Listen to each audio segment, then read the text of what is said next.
I've had, as I say, LSD over 300 times, and by the end of those 2 nights, it was like going to 2 horror movies. I was so scared I didn't know whether I'd ever be able to take LSD again.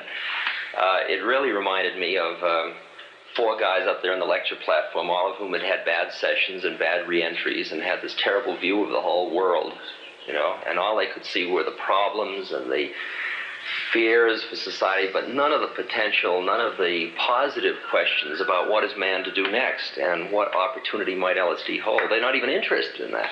They are so committed to the fact that this society is the way it is, and that's all you can expect. And that's what I'd call vested interest in the ongoing game. And if you have vested interest in the ongoing game, you are frightened by anything that might change it. How did we get hung up this way? Because it's a social condition, you'd agree. How did we get hung up this way? How did man get into this kind of cultural limits of this incredible assumption that society is as it is and has always been this way? Well, because that makes no sense at all the moment you say it, and yet people behave as if that were true. Well, it's just like, for example, in fact, I was at a lecture the other day of Buckminster Fuller, and he said, look, we now know there is enough to go around, all right? In other words, if we could truly collaborate with our fellow man, there would be enough to go around for the world, the world, the world, the world, the world. But none of us can break through our own models of the way the game goes enough to do the things necessary to bring about that realization. And it's only when there is enough that we can become back to we, both of us as subject, and experience the unity when we are truly collaborative about our resources. Man has come out of the jungle where there wasn't enough and where he fought for it, and he's built a whole ethic around not having enough. And now to be able to really shift that ethic is a very, you know, and the whole motivational pattern connected with it is a very difficult thing for him to do. I'm reminded of a slogan or two I saw some students carrying once. One said, all wars are civil wars because all men are brothers. Brothers, brothers, brothers, brothers. Right. And another one said, there is no they. Right, exactly. And that's one of the components of the LSD experience. The understanding that there is no they, there's no other.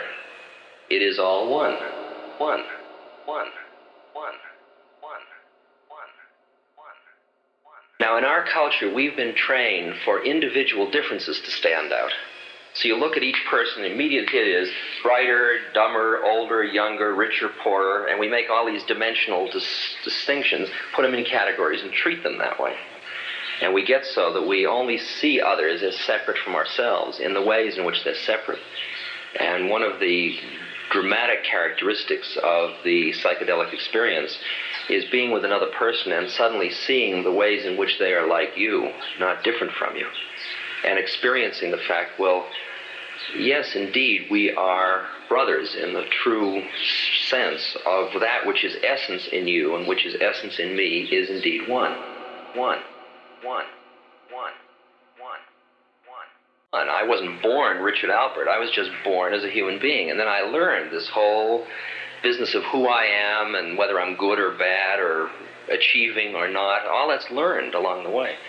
And you see all those learned things separate.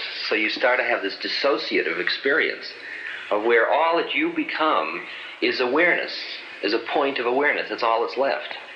I remember the first time this happened to me, as professor went, and middle-class boy went, and pilot went, and all of my games were like going off into the distance.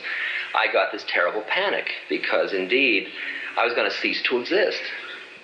And I got the panic, which is the panic that precedes the psychological death, because indeed, Richard Alpert was dying at that point.